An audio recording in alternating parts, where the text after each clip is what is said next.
Bom, boa noite. Vamos dar início a esse webinar do dia 16 de fevereiro de 22, aqui no Centro de Estudos do Hospital Copa Star. Sou João Pantoja, diretor-geral do hospital. Queria dar boas-vindas a todos. Acho que esse programa de hoje vai ser muito interessante. Eu queria passar a palavra para o doutor Flávio Cury, que é cardiologista e coordenador do Centro de Estudos aqui do Hospital Copa Star, para que ele possa fazer as apresentações individuais dos palestrantes, por favor. Doutor Flávio. Obrigado, bem-vindo a todos, obrigado pela presença. Hoje nós teremos 4 apresentadores para 4 temas. Vou apresentar os 2 primeiros apresentadores, o doutor Amélio Godoy, autoridade em endocrinologia no Brasil, que é endocrinologista e do Serviço de Metabologia do IED da PUC do Rio de Janeiro. Vai falar sobre os artigos mais recentes sobre obesidade. E depois, a doutora Márcia Waddington, que é neurologista, diretora adjunta da Divisão de Pesquisa UFRJ, e vai falar sobre a amiloidose, que é um assunto que ela estuda bastante. Então, passa então para o doutor Amélio Godoy iniciar a sua apresentação. Obrigado, Flávio. Muito obrigado pelo convite, Flávio, Olga, Pantoja, todo o grupo do Copa Star. Então, eu fui, enfim, o Flávio me pediu para a gente falar sobre especificamente um estudo que foi publicado no New England e fez parte da coleção de artigos escolhidas pelo New England Journal of Medicine para o ano de 2021. Então, esse é o tema que nós vamos conversar e discutir rapidamente. Esse é o estudo agora da semaglutida. Vocês conhecem a semaglutida como o Ozempic. O Ozempic é uma substância semaglutida para uso em pacientes com diabetes tipo 2. Eles estudaram agora uma dose maior.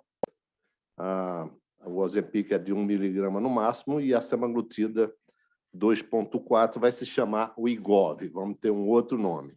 Então, isso faz parte de um programa de desenvolvimento da droga, que vocês estão vendo aí. Vem vários estudos programados, aqui é a fase 3. O primeiro é esse que eu vou falar.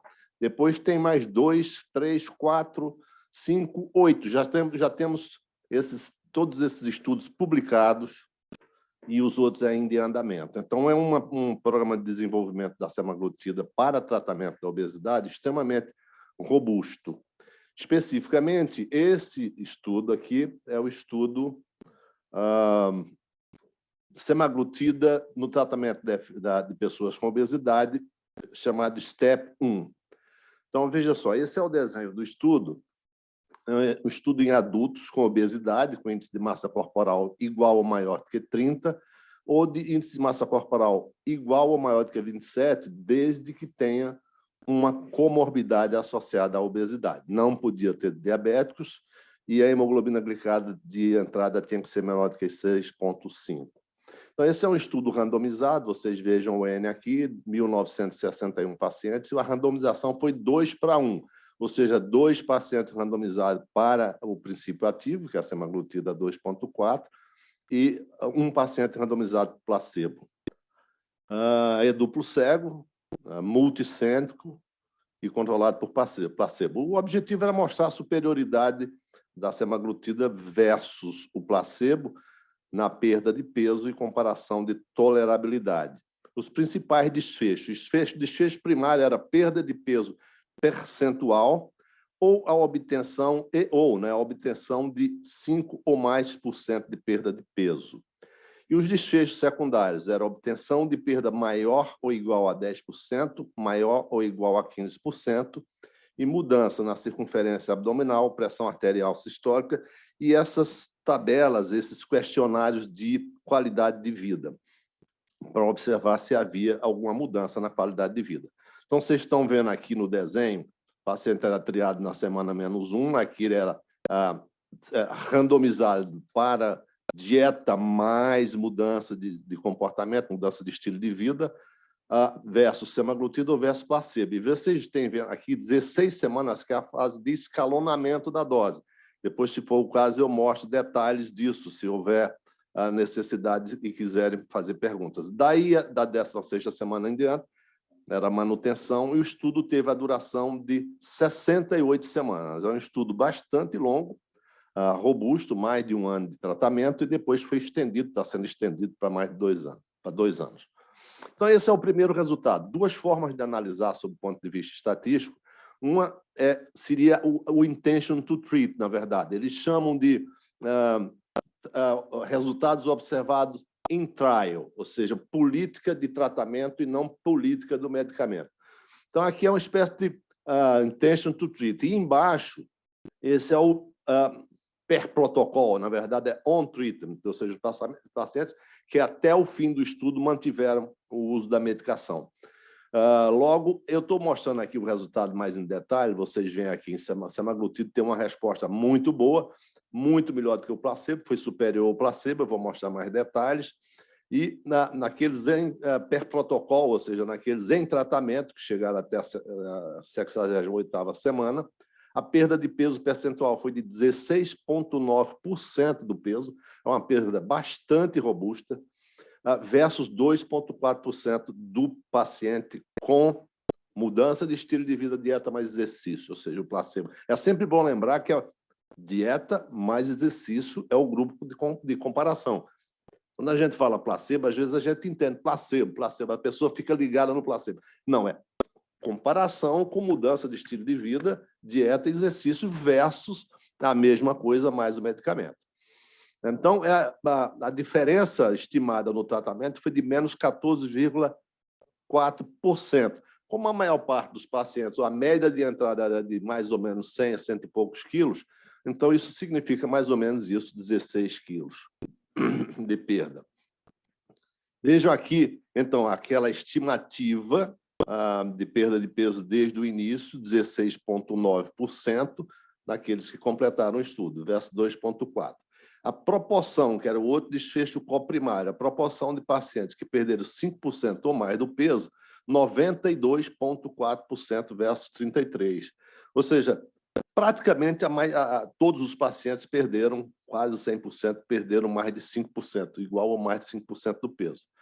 Mas essa análise, que é o desfecho secundário, vejam só essas que estão sob a marcação em vermelho, são aqueles que perderam igual ou mais do 15% e igual ou mais de 20%. Então, pela primeira vez, na verdade, na literatura de obesidade, nós estamos vendo isso aqui. Normalmente, a gente só tinha perdas de peso de 10% ou mais do peso, era a análise categórica, mas agora nós temos essa análise categórica de 15%. Vocês vão ver aqui, 50% dos pacientes perderam mais de 15 quilos grosseiramente. E 32% perderam mais de 20 quilos. Então, esse é o melhor resultado que nós temos em termos de tratamento de obesidade até hoje. Não tem nada tão robusto. Aqueles que continuaram o tratamento até o fim, ou seja, o per protocol, tiveram 54% e 34%, ou seja, 3 em cada 10 pacientes conseguiram a perda de mais de 20 quilos, mais de 20% do peso. Segurança. Os efeitos adversos foram semelhantes, percentualmente. Os efeitos adversos sérios foram semelhantes, percentualmente. E não houve nenhum sinal de alerta específico. Quais são os efeitos adversos mais frequentes? São os mesmos de todos os agonistas de GLP-1. É parte dos efeitos da classe. São os efeitos gastrointestinais. Náusea, principalmente, é o mais importante e, óbvio, foi maior no grupo semaglutida versus o grupo controle.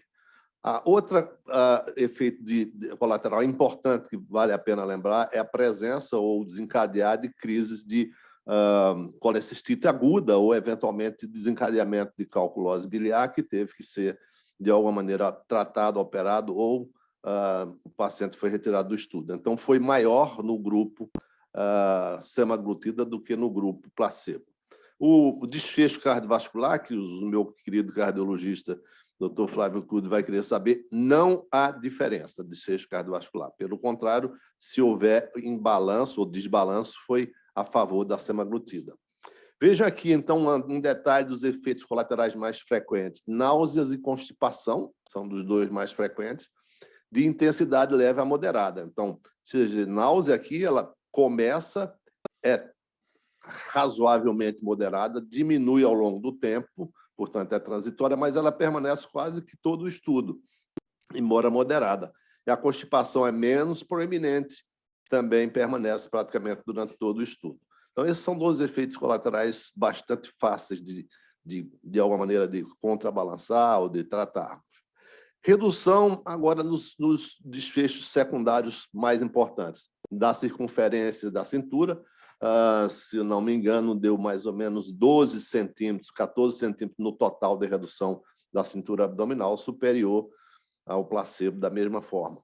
E aqui, a mudança de pressão arterial sistólica à direita. Vocês estão vendo o grupo placebo em cima e a redução de cerca de 6 a 7 milímetros de mercúrio na pressão arterial sistólica dos pacientes sob semaglutida. Por último, é importante não só que a gente tenha essa redução de peso, a redução de fatores de risco cardiovascular, houve redução de lípidos, houve redução de PCR, tudo isso foi maior e foi mais significativo. Mas é a qualidade de vida, ou seja, interessa para nós que tratamos a obesidade que também os pacientes se sintam melhor, tenham mais qualidade de vida após o estudo. Então, esses questionários mostram exatamente isso. Funcionamento, funcionalidade física, funcionalidade mental, qualidade de estilo de vida aqui sob o ponto de vista físico e total. Então, todos os dois foram semelhantes, foram melhores e mais significativos com o tratamento medicamentoso. Eu tenho mais um pouquinho de tempo, eu quero crer, eu não sei exatamente com quantos minutos você tem. Eu vou mostrar o segundo estudo dessa programação do STEP e vou mostrar, talvez, o último estudo publicado agora, dias atrás, que é uma comparação com a liraglutida 3 miligramas, que seria o nosso Saxenda. Mas esse aqui não. Esse aqui é o mesmo estudo, o mesmo desenho, a mesma coisa, só que agora os pacientes tinham diabetes tipo 2. E o objetivo era ver a redução de peso de hemoglobina glicada em pacientes com diabetes tipo 2. Então, vejam só, redução aqui é comparado com a semaglutida de 1 miligrama, ou seja, vejam, em vermelho é a semaglutida 2,4 miligrama. Em azul é a semaglutida 1 miligrama, que é a que nós temos atualmente no Brasil para tratamento de diabetes. Então, como essa é a droga, digamos assim, padrão no tratamento do diabetes, ela tinha que entrar nessa comparação e também o placebo. Então, vocês vejam, a redução de peso foi maior com a semaglutida 2,4 do que com a semaglutida 1 miligrama. Vejo aqui os números agora em percentual, comparação 7,5 do grupo semaglutida 1 miligrama e 10,6 do grupo semaglutida 2,4. Esse aqui é o placebo. Proporção de pacientes que atingiram a perda de peso igual a maior do que 5%, 73 na semaglutida 2,4 versus 27,6 na semaglutida 1 miligrama. Em interessante a gente só entender uma coisa: os pacientes com diabetes tipo 2 respondem pior do que os obesos não diabéticos. Tá? Isso é praxe, isso é repetidamente mostrado em vários estudos. Depois, eventualmente, podemos discutir as possíveis razões para isso. E esse aqui é o controle da hemoglobina glicada, vejam só. Os dois não foram diferentes no controle da hemoglobina glicada, a semaglutida de 1 ou semaglutida de 2,4, mas sim superior ao placebo. Percentual de pacientes que atingiram a meta menor do que 7% de hemoglobina glicada ou menor do que 6,5%, que é uma meta mais ambiciosa. Então, vocês veem aqui a semaglutida de 2,4, 67,5%, quase 70%, ou seja, quase 7 em cada 10 pacientes conseguiram atingir uma hemoglobina glicada menor do que 6,5 ao fim do estudo. E aqui, menor do que 7, 78% versus, por exemplo, 72% na semaglutida. Então, vocês veem, na semaglutida de 1 miligrama, vocês vejam que não há muita diferença aqui entre um e outro. Então, no controle do diabetes, elas parecem ser semelhantes, os resultados não são muito diferentes, mas no controle do peso, a semaglutida de 2,4 é definitivamente mais eficaz. Veja aqui o resumo agora de 4 estudos, a mesma coisa. Vocês estão vendo aqui perda percentual de 16,9, perda percentual de 17,6. Eu vou repetir. Nós jamais vimos isso em tratamento medicamentoso de obesidade. Esse é o primeiro grande medicamento que consegue isso. 18,2% nesse estudo aqui. 18,2% no STEP 4. O STEP 4 é de manutenção do peso. Primeiro, os pacientes faziam uma restrição alimentar e depois eram randomizados para a semaglutida ou para o placebo. Vocês veem a diferença. Então, definitivamente, esse é o último, os dois últimos slides que eu vou apresentar, definitivamente essa medicação traz resultados extremamente interessantes para nós. Isso aqui é a comparação que eu disse para vocês. Semaglutida de 2,4 versus liraglutida de 3 miligramas. Vamos usar o nome para aqueles que eventualmente têm dificuldade de entender. Ozempic, agora vai ser o Wegovy, porque é a dose de 2,4 miligramas, versus o Saxenda, de 3 miligramas que a gente tem. Então, para comparar, outro medicamento padrão agora na perda de peso. Então, são pacientes randomizados da mesma forma, para placebo de semaglutida 2,4 ou para placebo de liraglutida ou Saxenda de até 3 miligramas. Vocês estão vendo o resultado para aqui para a esquerda da semaglutida e para aqui para a direita da liraglutida. Então, a superioridade em relação à redução de peso, vejam aqui também agora em perda absoluta de peso, semaglutida 2,4 versus Saxenda ou liraglutida de 2,4. Vou mostrar detalhes em números aqui que talvez fique melhor a gente entender isso, porque isso aqui, essas medianas, a gente não tem um número para mostrar. Então, a perda de peso na semana 68 foi de 15,8% da semaglutida versus 6,4% da liraglutida. Vejam a extraordinária diferença de um medicamento para outro. Aqueles participantes que obtiveram a perda de mais 10, mais 15 ou mais de 20%, igual ou mais, foram 70,9%, ou seja, semaglutida versus liraglutida para 25,6%, perderam mais de 10%. 55,6% perderam mais de 15% para 12% apenas com a liraglutida. E 38,5% para a SEMA 2,4 versus 6% para a liraglutida 3 miligramas. Então, eu acho que os números falam por si, eu não preciso mostrar mais detalhes do que esses para vocês. Muito bem, muito obrigado, era isso que eu queria falar. Se tivermos tempo depois, eu gostaria de mostrar uma nova molécula que está surgindo aí, que é essa tirzepatida. Obrigado, doutor Amélio. Excelente apresentação. A gente vai deixar as discussões para o fim, para mantermos o horário. Vamos passar agora para a doutora Márcia Weddington, para falar sobre o que tem de novidade em amiloidose. Por favor, doutora. Estamos lhe aguardando. Bom, boa noite a todos. Obrigada aí pelo convite, fiquei muito honrada. Vocês estão vendo a minha tela, mas eu não estou conseguindo botar em modo apresentação. Bom, então desculpe aí essa falha inicial, quero agradecer mais uma vez o convite. O tema é um tema muito mais específico do que o anterior, então eu procurei ser bem sucinta, vou me ater ao meu tempo e falar realmente o que é de novo. Todos esses estudos para os quais eu vou mostrar os resultados são estudos que a gente faz lá no nosso setor de pesquisa do Hospital Universitário Clementino Fraga, lá da UFRJ. Existem outros ensaios, sobretudo em fase 1 e 2, dos quais nós não participamos, então não tenho os resultados aqui para mostrar, mas também eu acho que sabe-se muito pouco até agora. Eu creio que vai mostrar o que há de mais recente. Tá certo. Bom, esses são os meus conflitos de interesse. Primeiramente, eu vou falar do eplontersen. Até difícil de falar. Essa molécula é subcutânea, oligonucleotídeo antissense, no qual foi conjugada uma ligante específica. Vocês vão ver no slide a seguir que essa ligante, né, que é um conjugado GalNAc, foi desenvolvida para ligar-se ao oligonucleotídeo antissense, que era o inotersen, e promover uma captação mais fácil pelo hepatócito, que é o target final, né, dessa molécula.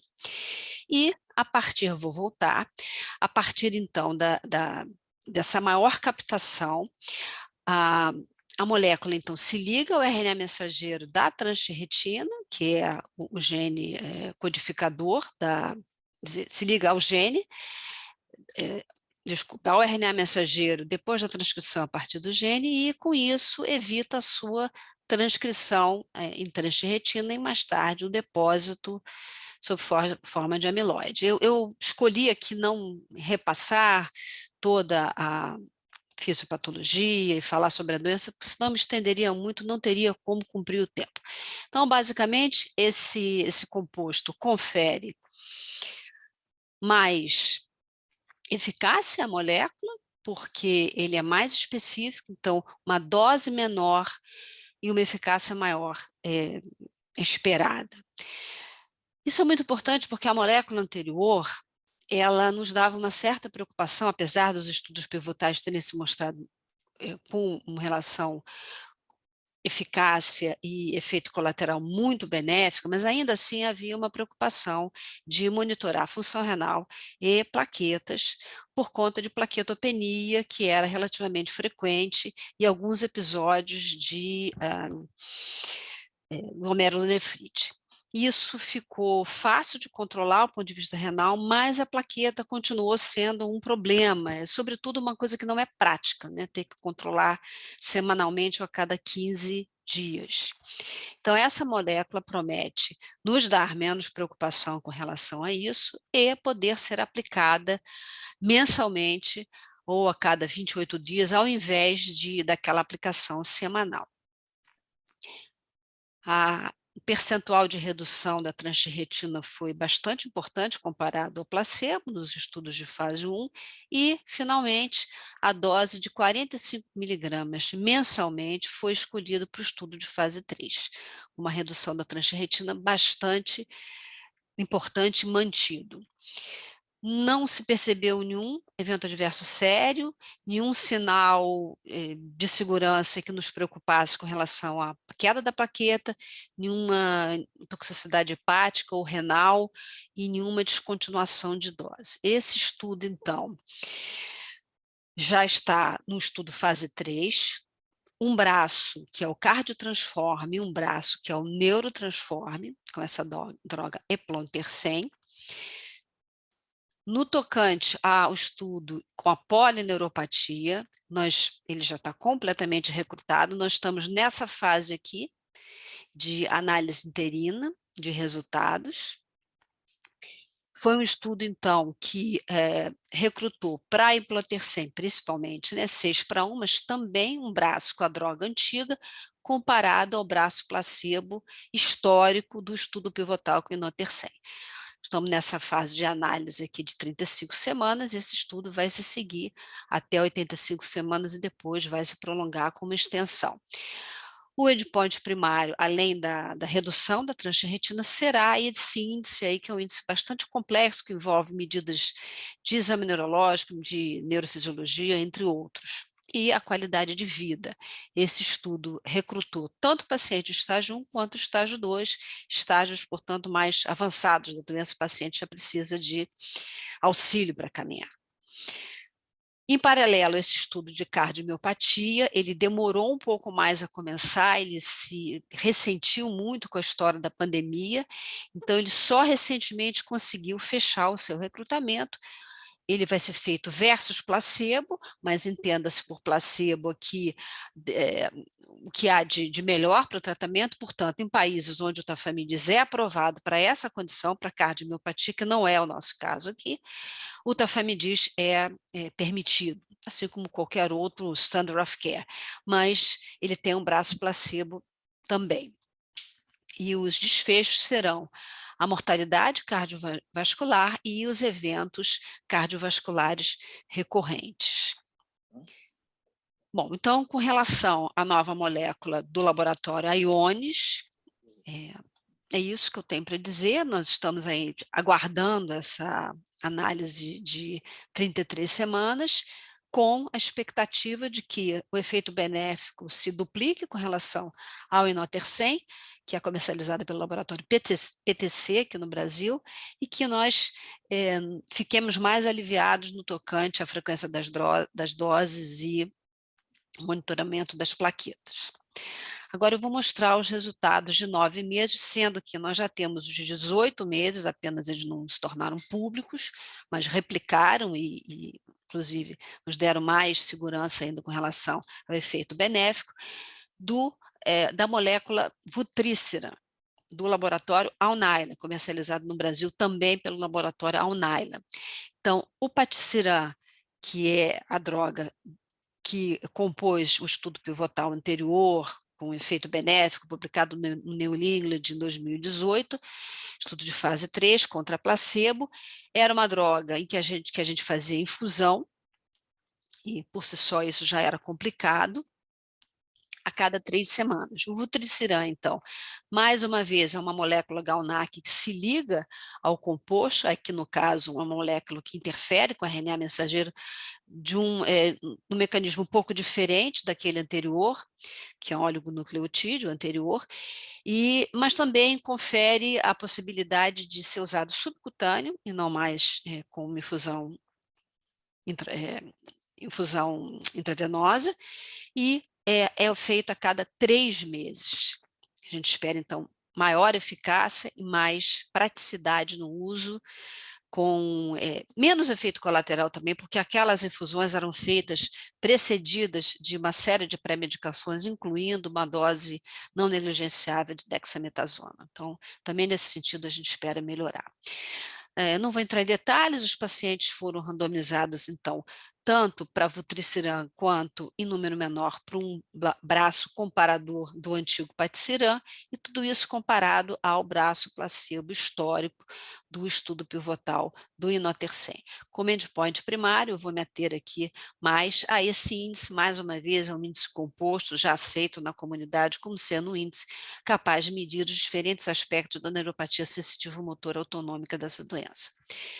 Com relação às características de baseline, a população desse estudo foi uma população que incluiu tudo que a gente podia imaginar como subgrupo, mutações V30 e não V30, diferentes estágios da doença, diferentes gravidades, e, inclusive, uma população de pacientes com cardiopatia. Com relação à queda de transretina bastante robusta a partir da 3ª semana, comparável ao patisiran, quer dizer, uma droga subcutânea usada a cada 3 meses, comparável a uma infusão que passava a manhã inteira fazendo e a gente tinha que repetir a cada 3 semanas. Com relação ao desfecho primário, esse efeito aqui maravilhoso, né, comparado ao braço placebo histórico, inclusive de melhora, acho que é a primeira vez que a gente está vendo realmente melhora na neuropatia, até então a gente conseguiu uma redução da progressão natural da doença. Essa melhora se deu em todos os subgrupos, tanto se olharmos por idade, maior ou menor de 60 anos ou 65, sexo, origem étnica, região do globo, diferentes gravidades neurológicas, a mutação V30 como a não V30, que é menos comum, mas mais grave, uso prévio de estabilizadores como o tafamidis, diferentes estágios e, inclusive, naqueles pacientes com e sem doença cardíaca.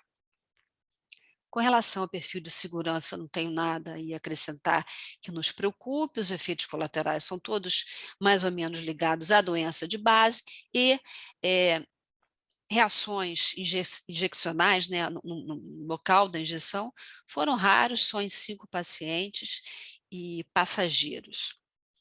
Então, o Vutrisiran cumpriu toda a sua meta de alcançar a significância estatística nos endpoints primários. o NIST mais 7, em todos os outros que eu não escolhi não mostrar aqui, para não me alongar muito, mas também qualidade de vida, vários outros índices de massa corporal, teste de caminhada. Muito importante aqui, eu vou citar só esse desfecho secundário, que é o controle do NT-proBNP, tanto na população intent to treat, como na população subpopulação cardíaca. É claro que esse estudo não foi desenhado para atingir essa população, mas teve um importante componente de população cardíaca, porque essa doença é uma doença muito sistêmica, e a gente aguarda agora o resultado do HELIOS-B, que é um estudo voltado para a cardiopatia, do qual a gente não tem resultados ainda, também nós não participamos lá no nosso centro. Ainda aí, como novidades, nós temos a edição do gene, através dessa tecnologia CRISPR-Cas9, do laboratório Intellia. Nós esperamos poder participar desse ensaio clínico assim que for possível, ele está em fase 1, fase 2. Será uma droga de aplicação única e que vai tentar corrigir a mutação. Existe também uma nova formulação de tocapone pelo laboratório Corino, que é esse código aqui, CRX 1008, que está em estudo para amiloidose por transferritina, mas principalmente para os danos de sistema nervoso central, que eles acontecem a mais longo prazo, mas eles são bastante preocupantes. O paciente evolui para o estado demencial a longo prazo. Então, essa molécula, diferente de todas as anteriores, ela atravessa a barreira hematoencefálica e a gente espera bons resultados aí também para o futuro. O anticorpo monoclonal do laboratório Protena, PRX004, também está em fase 1 e fase 2, e que serviria, né, tanto para diagnóstico como para tratamento, no sentido de remover o amiloide, de evitar a formação de novo amiloide, e além desse novo estabilizador que promete uma ação mais eficaz, que é o Acoramidis, em relação ao Tafamidis, do laboratório EIDUS, que é o AG10.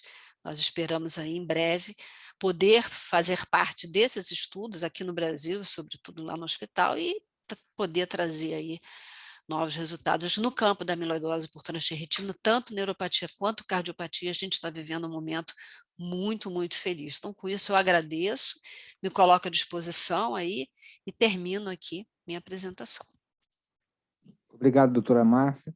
Passo, então, a palavra ao doutor João Pantoja para dar continuidade à apresentação dos palestrantes. Olha, obrigado, Amélio e Márcia. Realmente apresentações muito interessantes, trazendo muita novidade para a gente.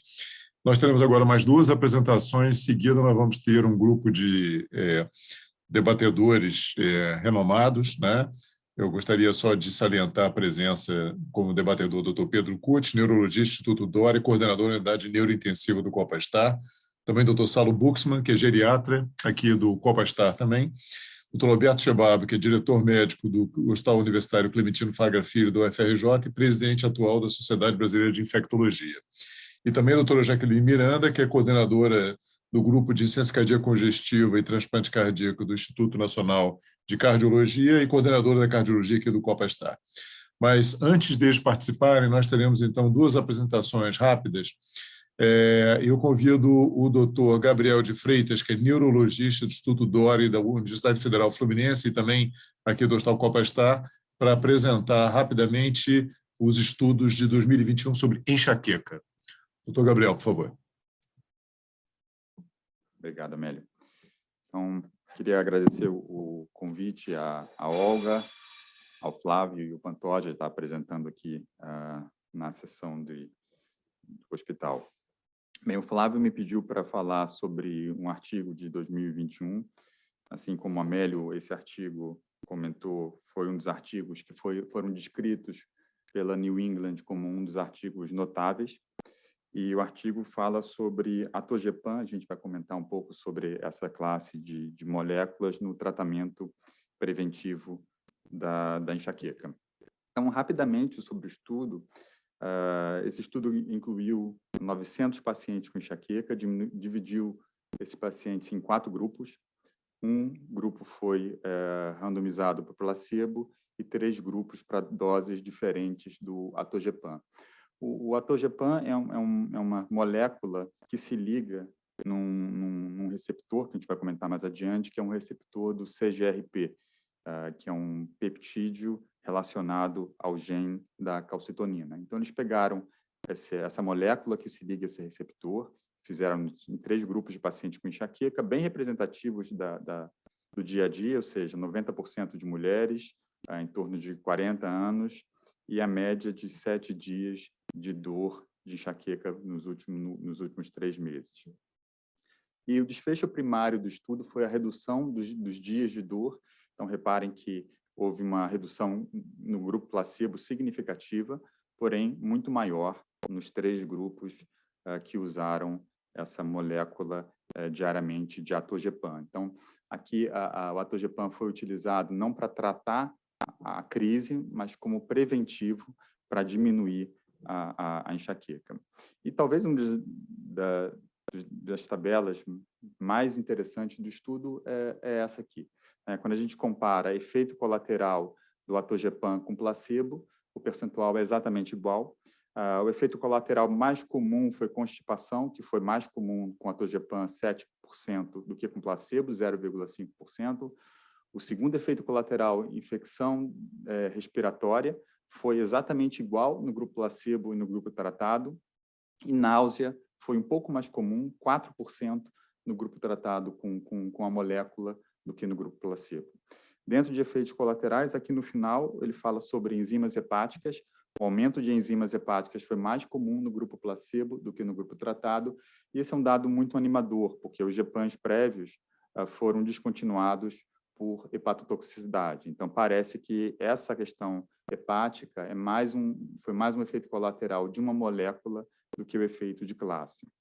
Quando a gente olha efeitos adversos sérios, reparem que não houve nenhuma diferença entre a molécula e placebo. E por que esse estudo é importante e foi selecionado pela New England? A enxaqueca é uma doença crônica que afeta, se estima, 15% da população mundial, ou seja, uma das doenças mais prevalentes que a gente tem. É considerada a 3ª causa de incapacidade em indivíduos abaixo de 50 anos. E a profilaxia hoje é muito aquém do que nós desejamos. É feita com anticonvulsivos, antidepressivos, antihipertensivos, ou seja, moléculas que não são específicas e que levam frequentemente a efeitos colaterais, ganho de peso, sonolência, etc. E o atogepam foi a primeira molécula com evidência, o primeiro gepam que tem evidência não só de tratar a crise que os gepams anteriores tinham, mas também de prevenir. Então, a propaganda dessa medicação é que existem medicações que tratam enxaqueca, existem medicações que previnem enxaqueca, e essa medicação faz os dois, ela trata e previne. Então, bem rapidamente, sobre a história, com a importância dessa molécula e de outras moléculas que agem nesse receptor, nessa substância, que é o peptídeo relacionado ao gene da calcitonina. Então, ele foi descoberto em 82, então tem alguns anos. Primeiro, ele foi descoberto, 2 anos depois, eles fizeram anticorpos contra esse receptor, e mal sabiam eles que esses anticorpos teriam um papel muito interessante no tratamento, e viram que eles estavam localizados principalmente no sistema trigêmeo no cérebro vascular. 3 anos depois, viram que esse receptor tinha relação com enxaqueca, viram que ele estava presente em vasos em 87 e que ele diminuía com a idade. Em 90, mostraram que a concentração de CGRP na veia jugular ela aumenta após um ataque de enxaqueca. E um pouco depois eles mostram que se você fizer sumatriptano, você normaliza os níveis de CGRP. Depois eles mostram que eles conseguem em 2000, ou seja, 20 anos depois da descoberta do receptor, eles descobrem moléculas que bloqueiam esse receptor. E um pouco depois eles viram que se você infundir CGRP em pessoas que têm enxaqueca, você provoca a dor. Então, nesses 20 anos foram as principais descobertas, e depois de 2000 para cá, não só eles desenvolveram melhor essas moléculas, como fizeram anticorpos que se ligam não só ao peptídeo, mas também se ligam ao receptor do peptídeo. Então, aqui é um esquema ilustrativo, onde em azul aqui a gente tem o peptídeo, que é o CGRP. Ele é liberado pelo gânglio, pelas terminações trigeminais. Então, essa molécula é liberada, ela se liga a um receptor em artérias, por exemplo, e quando ela se liga ao receptor, ela promove a formação de AMP cíclico, proteinoquinase, e leva à inflamação. E uma das teorias é que essa inflamação que provoca a dor. A outra teoria é que isso leva à vasodilatação, e essa vasodilatação que provocaria dor. Então, as medicações que a gente tem hoje que agem na enxaqueca, os triptanos, eles se ligam a um receptor 5-HT1B, 5-HT1B ou 5-HT1D, e esse receptor diminui a produção desse peptídeo, a liberação desse peptídeo, desculpe.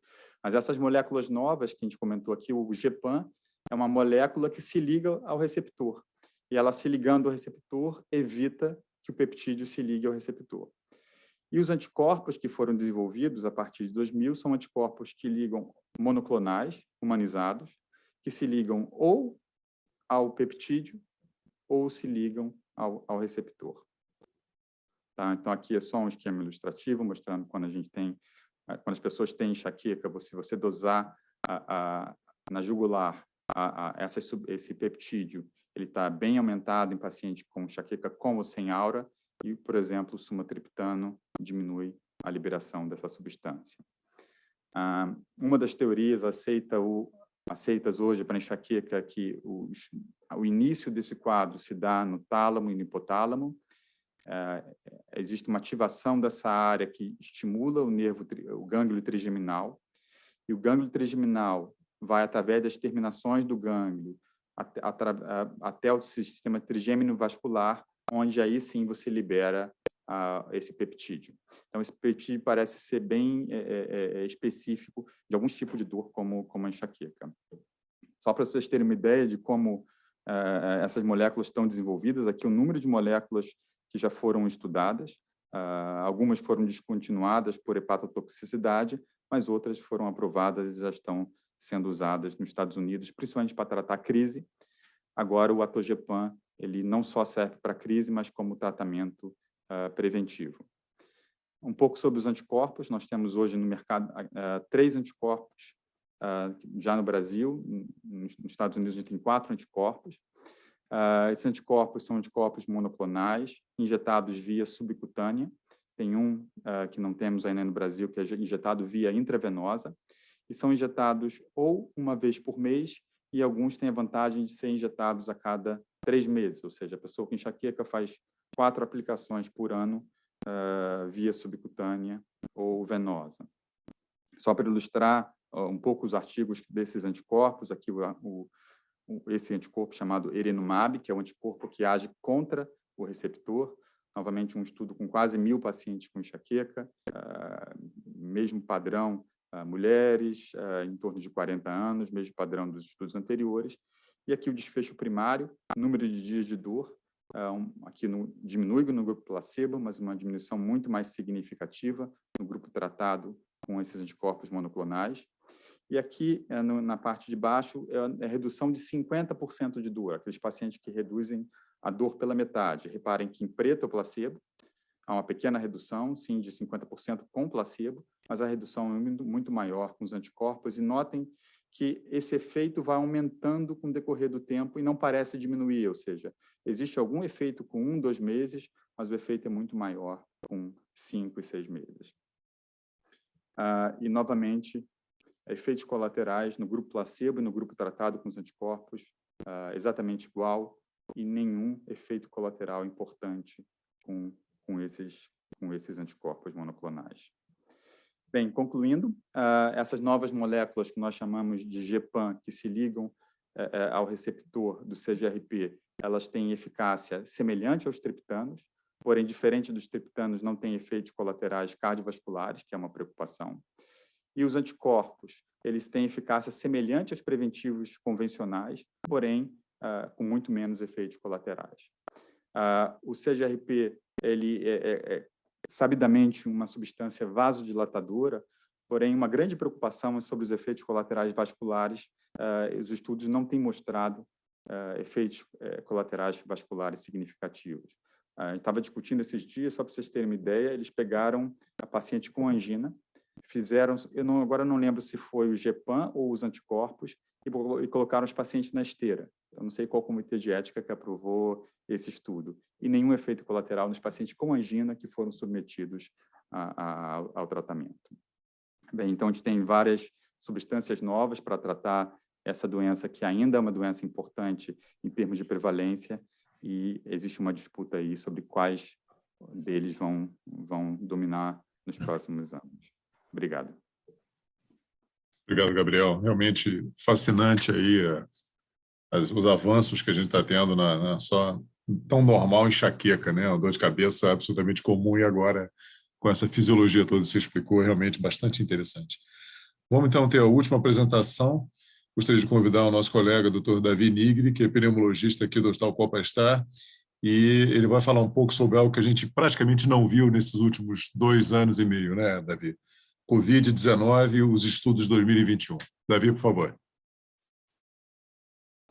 Boa tarde, vou agradecendo a todos. E aproveitando o último slide do Gabriel, né, nós aqui também estamos numa corrida de medicações, né? E agora iniciamos, após o sucesso da vacina, né, das 3 doses e talvez da 4ª dose, nós iniciamos agora a corrida pelas medicações chamadas precoces, né? As medicações que você vai poder usar nos primeiros 5 dias de doença para ajudar aqueles pacientes que a vacina não consegue ser eficaz, ou seja, os pacientes imunossuprimidos, né?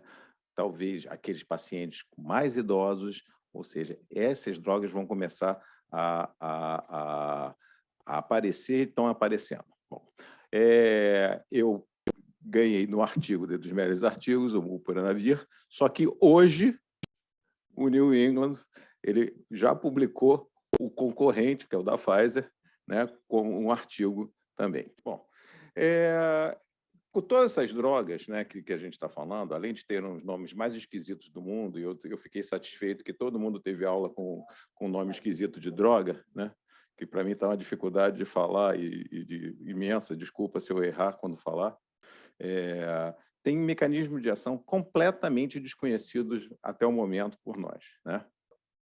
Ela é uma prodroga, né, com a biodisponibilidade oral do NHC, tá? Ela, após, em resumo, né, de tudo isso que isso mostra, né, ela age levando a um acúmulo de erros deletérios em todo o genoma viral, né? Então, o vírus fica incapaz de se replicar. Então, por isso que ela é uma droga que tem um grande potencial na fase inicial, ou seja, ela vai funcionar na área da parte de replicação viral, que é a primeira fase da primeira semana do coronavírus. Esse estudo foi feito, foi avaliado em vários estudos, fase 1 e 2, com base na análise de exposição-resposta dos estudos na fase 2, com uma dose que eles chegaram a 800 miligramas de Molnupiravir, e que foi incluído nesse estudo em fase 3, em adultos não hospitalizados em riscos nos quais o início dos sintomas ou sintomas de Covid ocorreram a menos de 3 dias, né? O desfecho primário, que no Covid é o mais importante para nós, né, é a diminuição de hospitalização, né, além da diminuição de mortes, né? Foram vistos 1.637 pacientes que foram divididos em 2 grupos, né? Bom, ele mostrou que houve uma incidência de hospitalização e morte muito menor no grupo do Molnupiravir do que no grupo placebo. Ou seja, 28 dos 385 pacientes, 7,3% dos pacientes com Molnupiravir internaram ou morreram, contra 14,1% dos pacientes que usaram simplesmente placebo, né? E com uma diferença percentual significativa que nós vemos ali na curva de eficácia, tá? Bom, em relação a efeitos colaterais, os 2 grupos não teve diferença em qualquer dos efeitos colaterais do remédio ou do placebo, ou seja, 4% dos pacientes tiveram algum tipo de efeito colateral no molnupiravir e 33% no grupo placebo. Tá? E assim como também eventos adversos. As mortes resultantes de eventos adversos, elas foram semelhantes, né? E após o 29º dia, 3 mortes adicionais foram vistas no efeito placebo e não no molnupiravir, o qual não se mostrou mais deletério do que o placebo. Bom, nesse estudo, o molnupiravir oral mostrou-se eficaz para o tratamento do COVID sem preocupações de segurança evidente, enquanto iniciado dentro de 5 dias após o início dos sinais ou sintomas nessa população de adultos não hospitalizados e não vacinados que estavam em risco de progressão à doença grave. Porém, quando você vai ver fora do estudo e vai ver simplesmente no guideline do NIH, né, National Institute of Health, nas indicações de drogas na fase precoce, que seriam até 5 dias, esta droga aparece como a 4ª droga e com a droga de menor eficácia. Né? Isso está escrito ali. Eles botam que dessas drogas, que são as drogas que você poderia dividir elas entre antivirais, né, e os anticorpos monoclonais, né, um mecanismo de ação completamente diferente. Nós teríamos o Paxlovid, né, que é o ritonavir, como a droga mais eficaz inicialmente, e que hoje, no estudo que saiu do New England, né, que eu acabei de ler o resumo agora, que o Shabab me mostrou, a eficácia dele chega quase a 90% para internação ou diminuição de mortalidade nos pacientes. Lembrando que todos os pacientes, os estudos foram feitos em pacientes não vacinados ainda, né? Nós não temos isso para os vacinados. A segunda droga é o sotrovimab, que é um anticorpo monoclonal, né?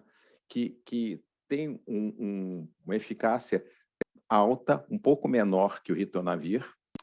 O terceiro, que é o remdesivir, que é a droga que nós já temos no nosso mercado, né? Já temos no nosso mercado e que tem uma resposta em torno de 80%, ou seja, muito boa. Se a gente for analisar os números do molnupiravir, e nós vamos ver a curva, né? E a gente vai ver a curva de eficiência aqui, da eficácia, nós, quando formos ver de outras drogas, a gente vai ver que elas são bem mais eficazes, né? Elas são seguras, né? A grande problemática do ritonavir é a associação a associação que ele tem da potencialização que ele usa do ritonavir com o ritonavir, essa associação do ritonavir que tem uma interação medicamentosa muito grande, né? Então, era uma coisa de uma preocupação de todos, né? Porque nossos pacientes alvos são pacientes que tomam várias medicações e que você vê como que acontece. Então, isso é um problema que já existe na AIDS, mas isso é bem estudado pelos nossos infectologistas. E, por último, nós temos o molnupiravir, que o NIH recomenda como uma droga que você vai usar quando você não tiver as outras, né? Ela tem a vantagem de ser oral, ela tem uma eficácia em torno de 30% a 50%, visto nos trabalhos, e é uma droga segura também. Num outro estudo, que é o molnupiravir reduziu a taxa de hospitalização ou morte em 30% com comparação com o placebo, em pacientes não hospitalizados. Embora as diferentes opções de tratamento não tenham sido comparadas diretamente em ensaio clínico, o painel do NIH recomenda o uso do molnupiravir apenas quando o nirmatrelvir potenciado com ritonavir, o sotrovimab e o remdesivir não estiverem disponíveis ou não possam ser usados, porque o molnupiravir tem uma eficácia inferior às outras opções. No estudo que eu já te falei, do EPIC, 88% do remédio da Pfizer, contra o 85% do sotrovimab e 87% do remdesivir, né? Os anticorpos monoclonais e alguns que vinham sendo usados e muito comentados, que é o bamlanivimab e o casirivimab, não têm efeito para Ômicron, né? Então, vamos entender uma coisa, essa droga foi altamente específica para Delta. Então, é uma droga que ela vai desaparecer, a não ser que venha uma cepa que ela consiga ser suscetível, né? Então, o painel ele não recomenda o uso desses MABs para os pacientes que têm a Ômicron, que é a nossa variante mais comum, com mais de 95% dos casos do Brasil. E o trabalho, se a gente for ver a curva aqui do Remdesivir inicial versus placebo, a diminuição de hospitalização e morte é impressionante e muito melhor a curva do que a gente vai ver no Molnupiravir, né? E, por último, vou só comentar aqui uma coisa que sempre foi muito falada, né, que é a imunoglobulina hiperimune, né?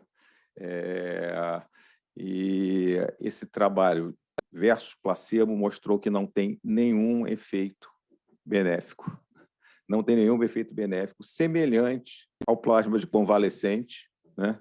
Ou seja, os anticorpos monoclonais eles estão muito específicos e os anticorpos que a pessoa pode fornecer, seja de um único doador ou de vários doadores hiperimunes, não mostrou nenhuma resposta. Então, o que nós temos de melhor tratamento precoce hoje são os 3 antivirais, né, em ordem, o da Pfizer, o segundo, o Remdesivir, e o terceiro, o Molnupiravir. E você, nesse meio, tem um anticorpo monoclonal, que é o Sotuvimab, que tem também uma eficácia muito boa contra as cepas já existentes. Eu não sei como será baseado nos outros anticorpos monoclonais com as cepas vindouras, né, que virão ainda por aí. Acho que é impossível isso desaparecer, né, Shabab? Então, é muito mais importante que esse trabalho, isso aqui está me lembrando muito uma frase de Maimônides, que é um médico de 1100, que a verdade de hoje é a mentira de amanhã. Nós estamos aqui discutindo em Covid numa velocidade que eu nunca vi nada parecido em termos de artigos. Eu estou vendo a evolução do Amélio ali na minha frente, falando da evolução de uma droga, né, que finalmente surgiu uma droga que emagrece. Vários de nós aqui ficaram... Eu, por exemplo, fiquei muito feliz de ter uma droga realmente que diminua o nosso esforço. Mas nós temos drogas, uma evolução de drogas para uma doença, né, que a gente começou há 2 anos, uma velocidade muito alta. E os trabalhos, o número de trabalhos é imenso, ou seja, o artigo campeão do ano do New England já foi sobreposto por um outro, por uma droga com mais eficácia, né? Então, cada vez a coisa está andando uma velocidade maior. Agora, sempre lembrando que a nossa grande arma no momento, e a grande arma que realmente freou essa doença e está nos permitindo, pelo menos, voltarmos a estar em ambiente juntos, é a vacina. Tá? Obrigado. Obrigado, Davi. Ótima revisão. Realmente, a gente está no mato sem cachorro de tanta medicação nova que chega aí, só para a Covid, quanto mais as outras. Vamos fazer uma coisa, vamos abrir agora para os nossos debatedores. A gente tem um chat, eu gostaria de convidar a todos que estão assistindo para colocar suas perguntas no chat para os apresentadores ou para os nossos debatedores. Mas eu acho que a gente deveria convidar aqui para discutir Ladies First, doutora Jaqueline Miranda, coordenadora da cardiologia do Copastar, para tecer alguns comentários sobre alguma das apresentações. Jaque, por favor. Obrigada, Pantoja, Flávio, Olga, pelo convite, excelentes apresentações. Amélio, eu amei essa revisão, amei esse estudo da SEMA, como você falou, é muito impactante, apesar da gente não ter tido desfecho cardiovascular, e foi um estudo que eu acho que não teve essa proposta, porque teria que ter uma população mais frágil sobre a ótica cardiovascular, mas ele diminui o fator de risco cardiovascular, que é a obesidade centrípeta, a redução de pressão, redução de glicada, e fantástico. E a minha pergunta para você é em relação à SEMA oral. A gente tem estudo de obesidade em andamento com a SEMA oral, e uma das dificuldades de atingir essa dose mais alta e, portanto, o benefício da redução de peso são os efeitos colaterais. Então, queria, na sua visão, como é que você, apesar de a gente não ter a SEMA oral no Brasil, então a gente não tem aplicabilidade clínica, mas a gente teve estudo com SEMA oral, tanto é que ela está chegando no país, se os efeitos colaterais de você estar usando todo dia uma fração da droga, ele pode ser reduzido ou minimizado em relação à aplicação semanal. Obrigado, Jaqueline. Olha, primeiro, a SEMA oral ela já tem o estudo em andamento para tratamento de obesidade também, né? Para doses maiores. É sempre assim. Em relação ao uso diário versus o uso semanal, se dá ou não menos efeito colateral, aparentemente dá menos efeito colateral com o uso semanal. Veja só, esse estudo com a semaglutida de 2,4, na verdade, ele é oriundo de um estudo diário com 0,4 miligrama todos os dias da semaglutida, que tem um tempo de meia-vida de 7 dias. Mesmo utilizando diário, eles viram que os efeitos colaterais são semelhantes e que a soma dessa dose dava mais ou menos 2,4 por semana. Então, eles passaram a utilizar essa dose de 2,4 por semana como meta.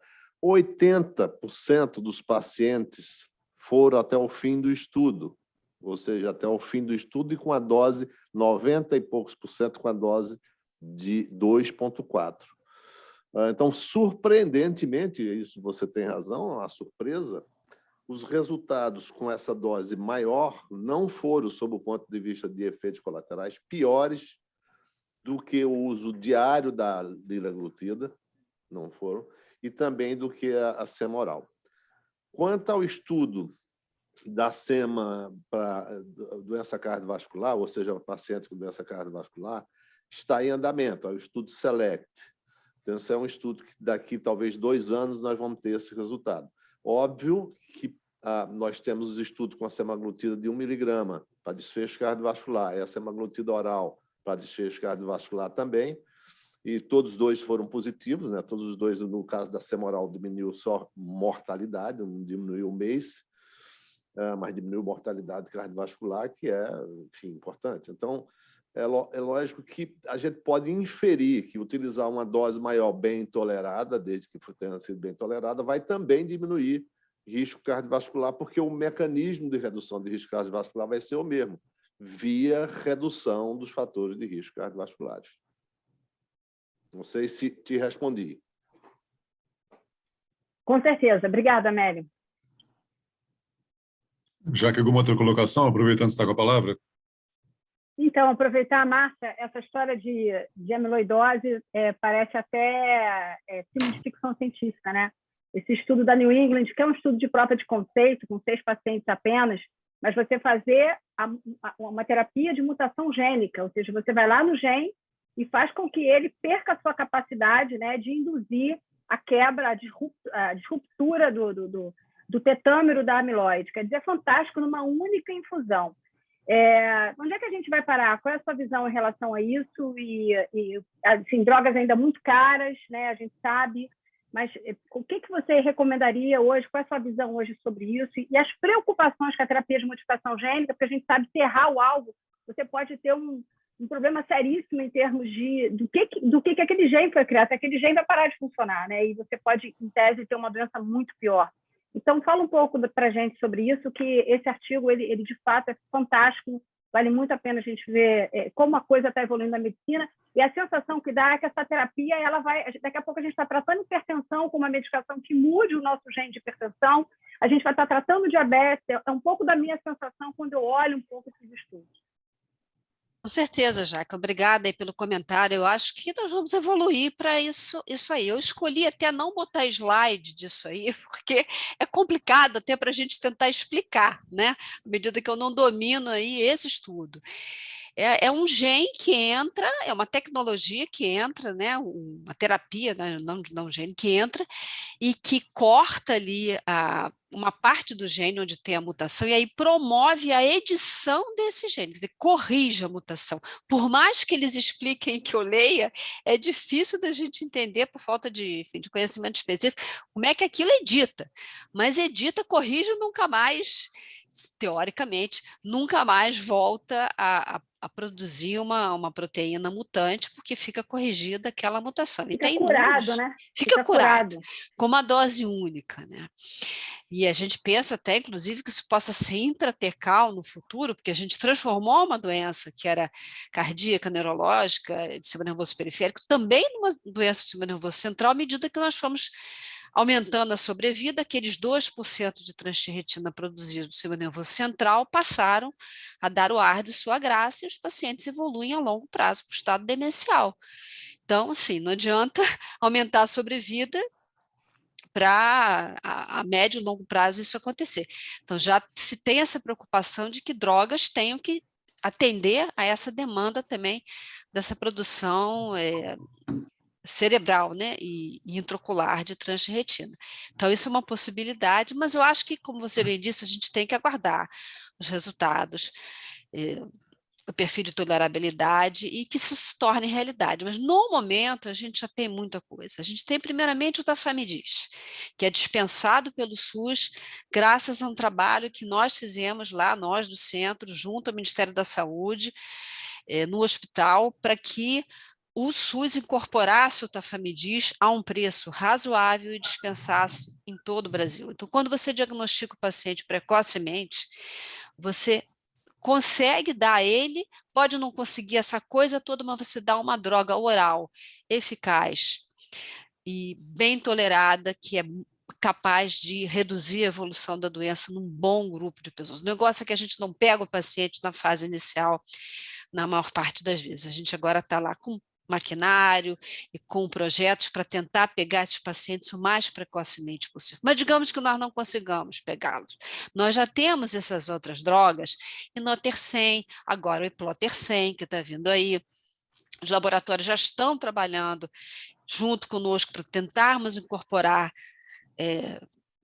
pelo Ministério da Saúde, pela Conitec, o Patisiran, Vutrisiran, quer dizer, são drogas que também muito boas, conforme você está vendo, pode não ter a praticidade da aplicação única, mas terão, com certeza, um custo intermediário entre Tafamidis e uma terapia de dose única de edição de gene.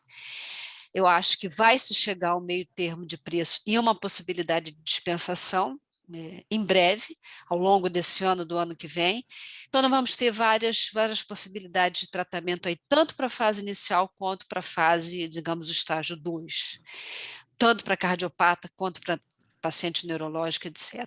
Ficando ainda alguns gaps aí, como esse sistema nervoso central e outras coisas. Mas eu acho que entre o transplante de fígado, que eu assisti o Joaquim Ribeiro fazer, o primeiro no hospital, em 1997, o que a gente tem hoje é realmente um momento muito diferente, né? Mas, com certeza, eu acho que daqui a pouco, né, daqui a uns anos, tudo isso fica por terra e a gente vai pensar nessa droga de injeção única. A grande questão de tudo isso aí, que eu fiquei vendo, né, a apresentação do doutor Davi aí, coronavírus, é como fazer isso tudo caber no orçamento de quem quer que seja. Qual é o orçamento de hospital de saúde que vai conseguir contemplar tanta droga e a preços módicos, né? Esse é o nosso grande desafio. Obrigado, Márcia e Jaqueline. Márcia falou uma coisa muito interessante. Eu estava assistindo outro dia um debate no Annals, na verdade, no American College of Physicians, né, do grupo do Annals, falando sobre as questões relacionadas à Covid e a velocidade com que, pelo menos nos Estados Unidos, essas medicações foram colocadas em uso corrente. A questão de alguns meses só tinham Remdesivir, agora eles têm tudo, e todas essas medicações, inclusive esse último, Sotrovimab, se não me engano, que é o anticorpo monoclonal Omicron factível, podendo pegar literalmente para fazer na emergência do hospital. Um negócio assim impressionante, como é que a indústria, a logística, as seguradoras, no caso, e o governo, todos trabalham uníssono para fazer com que isso chegue na ponta. Realmente incrível esse negócio. Gostaria de convidar o doutor Salo Buxman, geriatra aqui no Copastar, para tecer alguns comentários e participar do nosso debate. Salo, por favor. Obrigado pelo convite. Eu queria cumprimentar os palestrantes, excelentes exposições.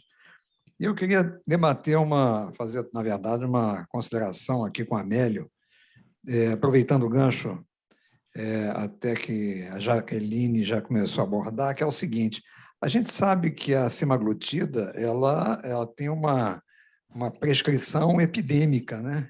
E, muitas vezes, totalmente inadequada para pessoas que não têm critério, pessoas que não são obesas, mas qualquer moça que não goste muito da sua circunferência abdominal já está tomando a semaglutida por conta própria. E a gente tem observado, se eu observo, você deve observar muito mais, efeitos colaterais importantes. Eu já cheguei a internar uma moça aqui com uma náusea tão grave que ela ficou quase 48 horas sem beber ou sem comer. E tenho visto e atendido casos também de pessoas com efeitos colaterais muito graves. Essa dose, no entanto, que é uma dose alta desse estudo, foi tolerada. Você atribui isso aqui? É porque quando o indivíduo é obeso mesmo, ele tolera doses muito maiores? Porque esses efeitos colaterais que eu vi foram com doses de 1 miligrama. É verdade. Como é que você explica isso? Olha, a questão é o seguinte. Primeiro, você tem inteira razão em falar sobre a questão do uso inadequado dessas medicações. No Brasil, em obesidade, a gente usa muita coisa inadequada. Na maioria das vezes, sem absolutamente nenhuma evidência de nada, né? E com os riscos, você viu agora o chá emagrecedor, né? A hepatite fulminante. Então, o brasileiro quer emagrecer e a mulher brasileira quer emagrecer qualquer 1 quilo que ela ganhe. Então, sim, há um uso inadequado. A questão da tolerabilidade é muito pessoal, mas provavelmente há também uma questão de orientação bem feita de como utilizar. Né? Porque, frequentemente, essas pessoas... Eu tive, por exemplo, na saxagliptina, na liraglutida de 3 miligramas, eu tive uma paciente que teve um efeito colateral sério também, como esse que você está dizendo, que veio aqui por Copa Dó, porque não conseguia, vomitava e não conseguia comer, porque ela simplesmente tirou, achou que ela queria economizar as agulhas, porque do Saxenda você tem que comprar as agulhas. Então, ela pegou as agulhas e uma seringa de insulina que ela tinha, e ela tirou e aplicou, só que ela aplicou a dose cavalar, numa dose só, quer dizer, ao invés dela fazer a titulação. Então, há erros de aplicação muito grandes, há erros de aplicação no sentido de não aplicar profundamente, né? Você tem que manter a mão firme, tira, perde, dá reação local. Agora, a questão é a tolerabilidade pessoal. Você veja, num estudo como esse, 80 e poucos % dos pacientes terminaram o estudo utilizando dose maior. A dose maior. Dose muito alta, né? É dose muito alta. Eu tinha uma grande curiosidade, como a Jaqueline apontou, eu tinha uma grande curiosidade de saber como iam responder a essa dose tão alta, né? E, definitivamente, a resposta, aparentemente, não tem. E são 5 estudos, 6 estudos já publicados. Quer dizer, é uma linha de desenvolvimento muito rápida também. Eles já começam vários estudos ao mesmo tempo. Então, para mim, é só tolerabilidade. Outra coisa é orientação em relação ao que você vai comer. Se você comer comida gordurosa ou álcool, você vai ter efeito colateral. Vai ter mais náusea e vai ter, eventualmente, também diarreia. Então, essa é outra questão importante. Quer dizer, o paciente pensa que vai só tomar um remédio e o médico tem que dizer isso para ele, mas não precisa fazer nenhuma orientação alimentar. E, eventualmente, ele pode prestar atenção. O paciente que abusa de comida mais gordurosa, que come, tem mais efeito colateral. Então, determinadas orientações que a gente dá para evitar esses efeitos colaterais. Mas, porque eu acho que é só tolerabilidade, talvez sejam receptores, né, mais, digamos assim, mais sensíveis pelo número de receptor, pelas mutações de receptores que deixam ele mais resistente até o efeito. E, por último, a questão da exposição do receptor. A droga de ação longa, ela mantém-se no receptor por mais tempo. Então, tempo de meia-vida de 7 dias, a exposição é mais tempo e fica mantida. A dose de ação curta, ela vai e volta, né? Ela vai e volta. Ela sai do receptor, solta o receptor, acaba você tomando no outro dia, ela sobe de novo. Então, isso termina fazendo talvez mais efeito colateral. Se é exatamente isso que eu entendi. Tem uma pergunta aqui, se vocês me permitem, porque eu vi que tem uma pergunta aqui, exatamente isso. Alguns colegas prescrevem semaglutida diária pelo número de cliques. Você veja mais uma outra forma inadequada de aplicar. e de prescrever, com excelente resposta. Qual é a minha opinião sobre a segurança? Sobre a segurança, não tenho um maior receio. Esse remédio, essas substâncias, aparentemente, são extremamente seguros. Extremamente seguros. Tanto que nós já temos estudos cardiovasculares e tudo. Essa história de pancreatite, sim, pancreatite pode dar, mas não é maior do que no grupo placebo. A colecistopatia, formação de cálculo, sim, isso é muito importante. Esse é um detalhe importante. Mas por quê? Porque isso está associado mais com a velocidade da perda de peso. Isso é descrito em qualquer tipo de tratamento para obesidade, isso é descrito principalmente em cirurgia bariátrica. Né? Então, utilizar contando cliques, provavelmente vai errar. Provavelmente vai errar. Mas eu, a princípio, não vejo maior mal de titular ou diminuir a dose para aplicação diária. Enfim, eu não faço isso. Se eu tiver de fazer, eu prefiro diminuir o tempo. Ou seja, em curto tempo, ao invés de aplicar de 7 em 7 dias, aplica de 6 em 6, para dar maior nível no sangue e, eventualmente, ocupar mais o receptor melhor e por mais tempo. Obrigado, Shebab. Vamos seguindo, então, a nossa apresentação e convidar o Dr. Shebab para fazer alguns comentários. Bom, primeiro, boa noite. Agradecer aí o convite. Eu acho que a exposição do Davi foi ótima, porque ele mostrou exatamente as grandes dúvidas que a gente tem. Só para uma questão de curiosidade, eu não sei se vocês vão se lembrar, em dezembro de 2020, rodou por todos os grupos, todos, eu tenho certeza que todos vocês receberam uma mensagem que era um presente de Natal, de que a gente não precisaria das vacinas, né, e que a gente tinha lá uma droga que tinha resolvido a infecção de Covid em furões e que a gente, essa droga, que era um nome MD, não sei o que lá, tinha um nome ainda daqueles dos estudos, né, e que essa droga, então, tinha resolvido a questão, a guerra estava ganha e que a gente precisava das vacinas, que a Covid ia acabar. Essa droga é o Molnupiravir, né? Teve que passar um ano inteiro, morrer 600 mil, mais ou menos umas 400 mil pessoas aqui no Brasil, para a gente ter a droga, e a droga não é um presente de Natal, apesar de ser uma droga muito útil, muito importante, né? Mas não é o presente de Natal. E o outro presente de Natal que a gente recebeu agora em dezembro foi a Ômicron, né? Que todo mundo falou que era o presente de Natal. Eu já estou preocupado com o presente de Natal desse ano, porque os presentes de Natal não estão sendo exatamente um bom presente. Mas, em relação ao Molnupiravir, né? Eu acho que tem uma questão que é muito importante, que é, além de, claro, de ser uma droga oral, é uma droga que tem um mecanismo de atividade que é multiviral, ou seja, ela, nesse momento, está estudada para Covid, para o SARS-CoV-2, com esses resultados que a gente viu. Mas ela é uma droga que ela estava sendo desenvolvida para ebola e, provavelmente, por ser uma droga que muda, né, é um análogo, né, nucleosídeo ali, que ele muda a forma, né, da replicação ali e o vírus não consegue se reproduzir, ela provavelmente vai servir para outros vírus. Então, talvez seja uma droga que funcione para influenza e para outros vírus mais que a gente tem por aí. Então, esse é realmente uma grande vantagem. Dentro dos estudos, né, como o Davi mostrou, a gente achava que ela teria uma eficácia melhor do que foi apresentada. E uma das questões muito interessantes dessa questão da eficácia foi ela foi pior do que o placebo em diabéticos. E ninguém consegue explicar isso, né? Por que o diabético foi pior? A própria MSD, que é a dona da marca, né? E o grupo que analisou, eles ainda estão debruçados nesse dado para tentar entender o que foi de diferente, por que em diabéticos o placebo foi melhor do que a droga do estudo, né?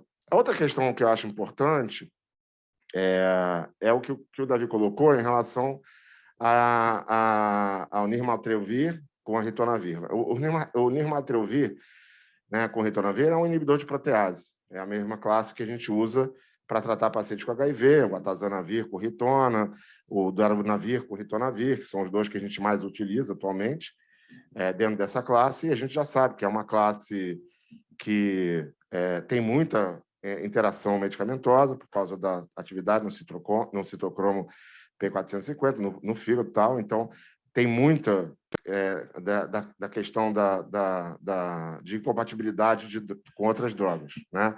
E como o Davi próprio colocou, né, os doentes que a gente vai utilizar essa droga, né, são normalmente pacientes que já usam outras drogas, principalmente os idosos, os transplantados, os imunossuprimidos, que usam vários imunossupressores. Então, a gente vai ter que pesquisar, né, e é difícil, porque a gente faz isso no HIV, a gente tem que fazer isso em aplicativo, porque a lista de drogas é um negócio absurdo. Você vai ter que pesquisar a interação mesmo de droga para poder usar essa droga. Claro que é um tempo curto, né, que nem o HIV, que você vai usar essa droga para o resto da vida, mas são 5 dias que você vai ter que usar a droga e que você talvez tenha que suspender a outra droga, ou não vai poder utilizar o Paxlovid, é mais fácil falar Paxlovid, do que por causa dessa interação. Agora, é uma droga que hoje, né, a publicação do New England mostra uma redução de 89%, não teve nenhum óbito, todos os óbitos que aconteceram foram no grupo placebo, nenhum óbito no grupo do estudo da droga estudada, e com N maior, exatamente, né? Então, assim, é uma droga bastante... E é uma droga que a gente não fazia muita fé, porque a gente já tinha os estudos, né, com ritonavir, com atazanavir e tal, para Covid lá no início, né? E que foram abandonados porque não funcionaram. Ou seja, é uma droga que foi desenhada para a Covid, né? O ritonavir, basicamente, é um booster, né? Não tem atividade antiviral ali, nessa dose que está ali. Então, é basicamente o booster para aumentar, que é o que a gente faz também para o HIV, né? Com darunavir, com atazanavir. Você aumenta a concentração da droga no sangue, mantém ela mais tempo, você precisa de menos comprimidos e menos doses, né? Número de doses menor. E a vantagem dessas duas drogas, tanto do Molnupiravir quanto do Paxlovid, em relação ao Remdesivir, é o fato de serem medicações orais, né?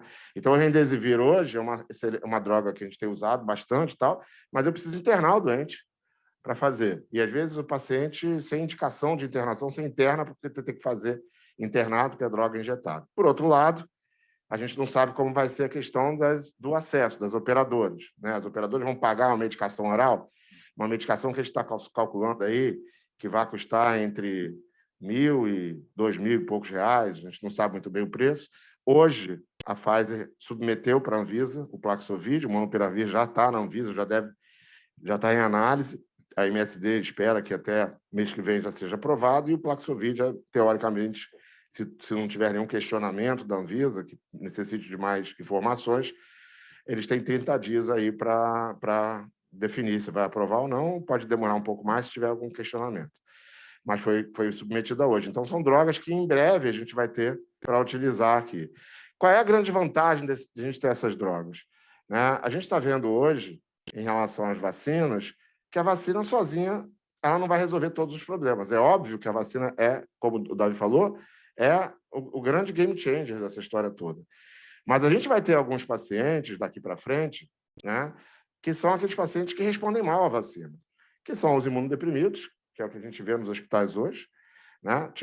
Se a gente tirar os não vacinados, que esses vão ter a evolução da doença natural, né, da infecção, a infecção da história natural da doença, mas tirando esses não vacinados, hoje, quem está no hospital são os imunodeprimidos, transplantados, os que usam imunossupressor, e os muito idosos, os muito frágeis, né? Que são aqueles que têm realmente um histórico, para todas as vacinas, de responder mal. E esses, a gente está vendo que a 4ª dose, a 5ª dose, a 6ª dose, não vai fazer diferença, porque a resposta é ruim, e mesmo que você tenha um aumento de anticorpos naquele momento que você faz a vacina, você tem uma queda 3, 4 meses depois, até porque para nenhuma doença você mantém níveis elevados de anticorpos pós-vacina. Você tem uma elevação e depois aquilo cai. Só que essa queda, no caso da Covid, principalmente no caso da Ômicron, ela significa um escape vacinal importante. E para o idoso, isso é fundamental, porque ele se infecta, e mesmo com a dose e por imunossuprimido, mesmo com a droga, com essa quantidade de anticorpos, ele pode fazer doença grave. E, para esses, a gente tem que ter um tratamento. E são essas drogas que a gente vai utilizar. Então, eu acho que é essa junção, né, como o Pantoja colocou ainda há pouco, né, é você poder ter as vacinas, resolvendo para 80%, 90% da população, né, que é vacinada, mas aí vai ter uns 15% da população, 20% da população que não responde à vacina, ou que responde mal à vacina, e para esses eu preciso de tratamento. E aí sim a gente vai transformar a Covid numa doença como outra qualquer, né? Como as outras doenças respiratórias, como as outras doenças virais, onde eu tenho vacina, e para os doentes de maior risco, drogas que tem que ser feita precocemente, como a gente faz hoje o oseltamivir para a influenza, naqueles grupos de risco, para reduzir a evolução de gravidade. Então, é a droga que eu vou fazer para o doente antes dele piorar. Segundo, terceiro dia, diagnóstico, é um doente de risco, é imunossuprimido, é um idoso, eu já vou tratar esse doente. E essa é a vantagem de ter o comprimido, eu não preciso internar. Agora, a discussão é a questão do acesso, né? Como a gente vai ter esse acesso, tanto no privado quanto no público, né? Esse é o grande problema, a incorporação no SUS e o pagamento pelos convênios, pelas fontes pagadoras.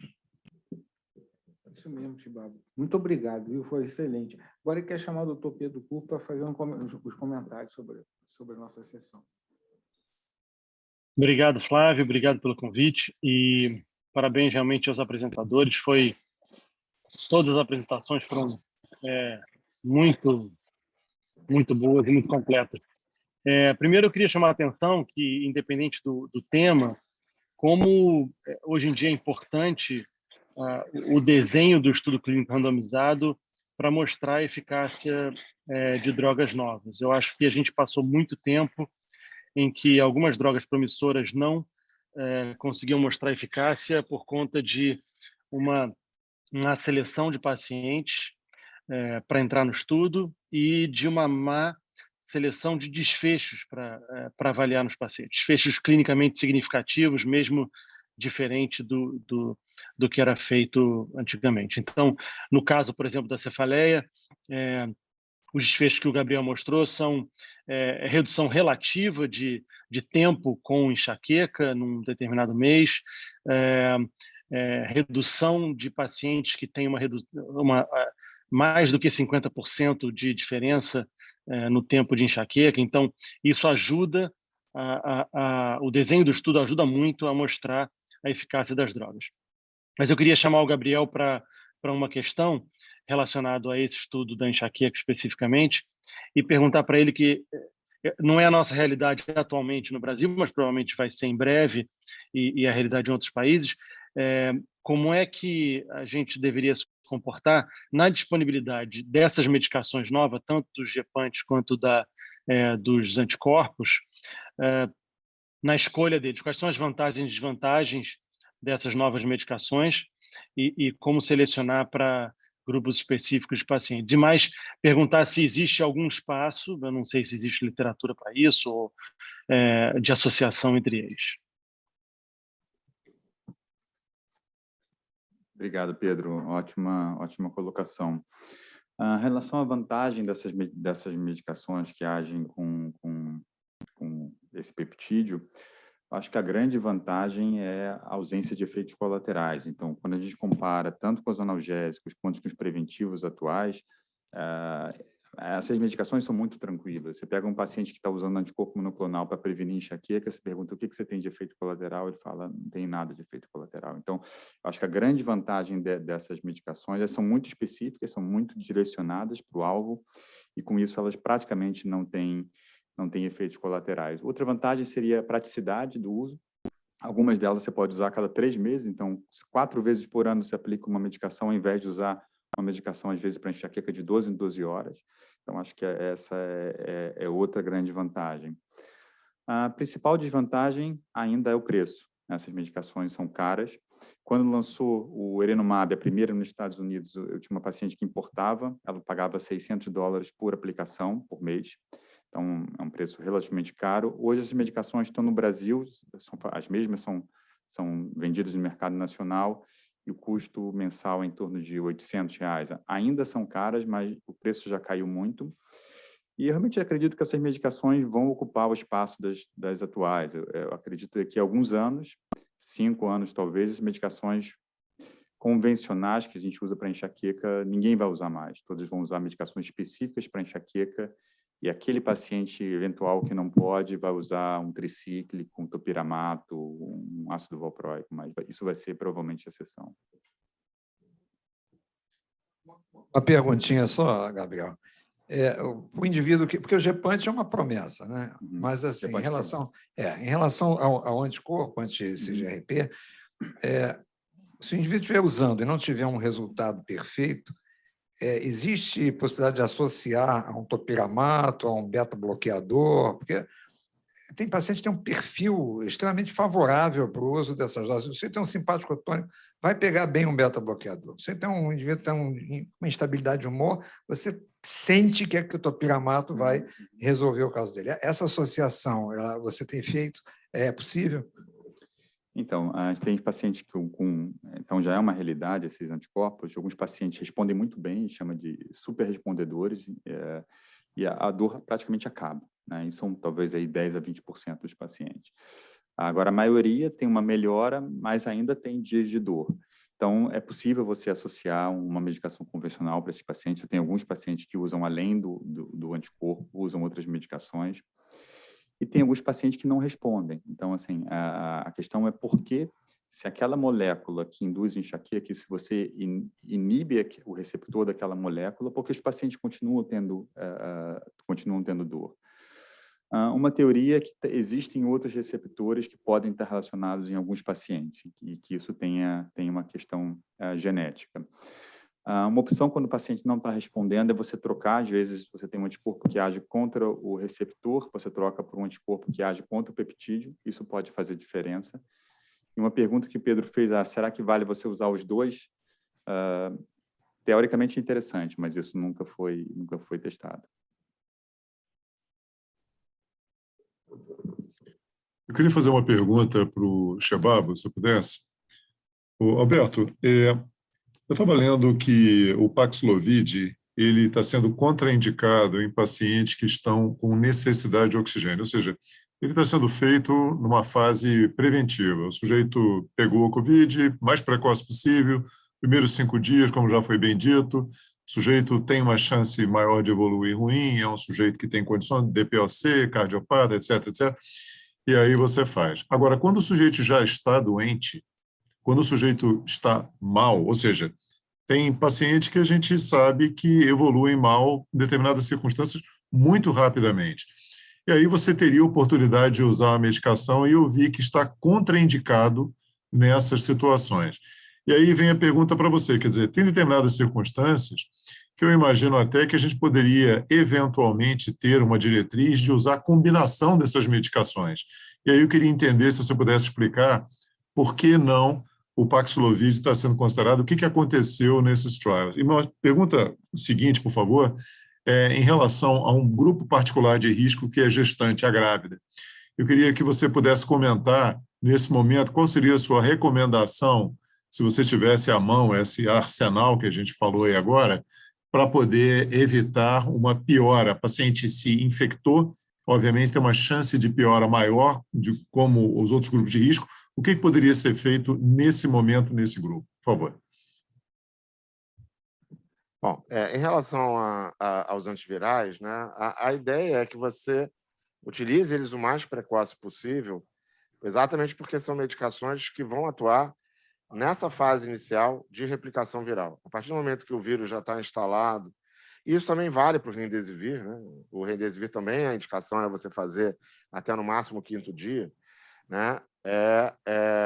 Porque exatamente depois disso, o que você tem não é mais o efeito viral, né? Já são as outras cadeias inflamatórias, tal, que vão levar àquela piora do paciente, tal, e aí você vai ter outras drogas, como o baracetinib, o tocilizumab, o próprio corticoide, tal, que vão ser mais úteis nesse estágio de doença. Mas, por exemplo, no caso do Remdesivir, hoje, apesar da indicação ser até o 3º, 4º dia de doença, a gente tem feito. Tá? Quando você conversa, por exemplo, com o André Calil, né? O André foi um dos PIs do estudo, né? Lá nos Estados Unidos, e ele fala, ele é um fanático pela droga, acho que a droga tem realmente uma atividade muito boa, tal, e ele usa. Você pergunta para ele, ele fala, eu uso. Se o paciente chegar aqui para mim no 7º dia, no 6º dia, no 8º dia, eu uso. Claro que ele associa o baricitinib, né, que foi, inclusive, o trabalho deles lá também foi esse, né, ele associa. É possível que a gente vai acabar também utilizando essas drogas. Mas o que eu acho, o que eu vejo de utilidade, tanto para o Molnupiravir quanto para o Paxlovid, é você evitar que o paciente evolua para um quadro mais grave. Então, o paciente fazer precocemente, né, no início dos sintomas, a partir do momento que você faz o diagnóstico, e aí os testes rápidos, né, de você conseguir fazer o diagnóstico nas primeiras 24, 48 horas, são importantes para você definir o momento correto de iniciar, é você iniciar nessa população de alto risco. Então, nos idosos e tal. Mas é provável que a gente acabe utilizando em situações, né, off-label, né, no paciente que chega mais tarde numa tentativa de terapia de salvamento e tal. Paciente imunossupresso, né, que é uma realidade que a gente vê toda hora, né, Shabab? Que fica com replicação viral, replicação né, constante. mantida por muito mais tempo, tal. Talvez para esses pacientes a gente vai ter que usar. Em relação à gestante, é complicado, porque você, na realidade, nenhuma dessas drogas tem liberação para uso em gestante, né? Então, você tem muito pouca... E aí é aquela coisa da relação médico-paciente e de você avaliar o risco e o benefício. É claro que se uma gestante entre o bebê e a mãe, você vai sempre dar preferência para a mãe, né? Então, apesar da droga não estar liberada, nenhuma dessas drogas estar liberadas, numa situação de risco de vida da mãe, você vai ter que fazer essa escolha e eu, né, teria que conversar com a família, com a própria paciente e tal, mas, obviamente, teria que fazer eu faria uma dessas drogas num esquema off-label, e aí, de novo, né, naquele esquema que você vai ter que ter um consentimento informado, tal, né, dos riscos, tudo isso assinado, para você se proteger, né, mas para você orientar também o paciente, os familiares, sobre os riscos relacionados, né? Eu hoje, por exemplo, se tiver uma gestante nessa situação, eu usaria o Remdesivir sem muito problema. A única droga que eu teria um pouco mais de receio é o Molnupiravir, principalmente no primeiro trimestre, porque é uma droga que pode ter alguma alteração ali genética, principalmente alguma coisa de teratogênese, a gente não tem essa experiência, né? Um mecanismo de ação exatamente na replicação ali, né? Genética, então eu teria um pouco mais de receio de utilizar o Molnupiravir off-label, mesmo em off-label, para gestante, principalmente no início da gestação. Beleza. O Flávio tinha uma pergunta. Flávio Cury? Só complementando. Em relação ao Paxlovid, é uma droga para gestante, é uma droga, apesar é uma classe que a gente já tem experiência, que a gente usa em gestante em HIV, né? O ritonavir a gente já usa, e, claro, o nirmatrelvir é uma droga nova, mas dentro de uma classe que a gente já está acostumado a utilizar. Então, talvez ela seja das drogas todas a mais segura, em tese, né, para utilizar por causa da experiência que a gente tem com a classe. Doutor Flávio. Eu queria fazer uma pergunta para a Márcia. A terapia de edição de gene, que é uma novidade, é fascinante, né? Pelo que a gente vê, não é só para amiloidose, quer dizer, você usa para várias coisas. Eu vi que existem alguns trabalhos em leucemia, né? Agora, somente para amiloidose, você só consegue usar para esse tipo de amiloidose, para esse subtipo. Transretina, né? Isso. Em princípio, sim. Até onde eu tenho conhecimento, que eu tenho acompanhado, sim. Mas eu acho que vai evoluir para, enfim, criarem drogas e fabricarem drogas para todas as finalidades, como a Jaqueline já apontou, né? Para tratar tudo, em tese, né? Tem um momento para pouca coisa. Tá certo. Muito obrigado. Tem uma pergunta da doutora Jaqueline, que podia falar diretamente do doutor Amélio. Jaqueline, você não quer fazer, não? Ah, Amélio, você sabe que eu amo você, né? Então, desculpa aí, tá te mirando. Mas a gente sabe que os agonistas da GLP-1 têm como contraindicação pacientes com histórico de doença de carcinoma medular de tireoide ou de doença endócrina múltipla. Qual é a sua rotina hoje na prática clínica em relação a esse tema? Então, você tem alguma rotina de aquisição de ultrassom para ver tireoide? Ou você usa algum biomarcador? Ou só a história familiar já é suficiente e um exame físico para seguir com a medicação? Essa pergunta é muito importante, Jaque, porque, no fundo, há um misunderstanding disso aí, né? A questão do carcinoma medular foi vista em ratinhos, foi vista em animal no laboratório, e a tireoide do ratinho é completamente diferente. As células C claras são muito mais hiperplasiáveis ou aumentam facilmente, e nos estudos com ratinho eles viram isso. Não há, nesse número enorme de estudos com todos os agonistas de GLP-1, nenhum caso descrito de carcinoma medular de tireoide na literatura. Até onde eu sei, ou até ontem, pelo menos, não havia. Então, o risco de desenvolver um carcinoma medular praticamente zero. Carcinoma medular é raro, não é um carcinoma comum. A história familiar que você tocou, sim, não precisamos fazer nenhum marcador, não precisamos fazer nenhuma ultrassonografia de rotina, não deve ser feita. Não deve ser feita, porque essa história de fazer ultrassonografia de rotina, você sabe, overdiagnose de nódulo tireoide, overtreatment, ou seja, excesso de diagnóstico e excesso de tratamento. Então, a palpação pura e simplesmente do pescoço da paciente num exame físico de rotina, se ela tiver um nódulo, nós vamos caracterizar esse nódulo porque tem um nódulo, não é porque ela vai tomar agonista de GLP-1, ou ele. Tá? Então, não se preocupem com carcinoma medular, a não ser que tenha a história familiar de carcinoma medular. Aí sim, quero crer que essa paciente não vai aparecer para tratar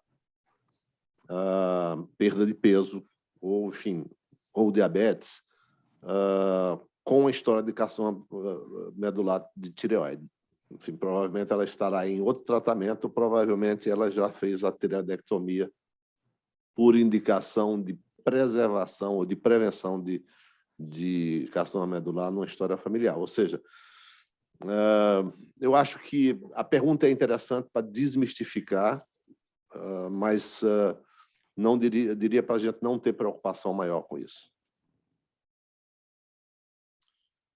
Beleza, gente. Agora são 9h16. Eu acho que, dado o adiantado da hora, a gente vai ter que encerrar, infelizmente. Eu aprendi muito hoje. Espero que todos tenham tido a mesma impressão.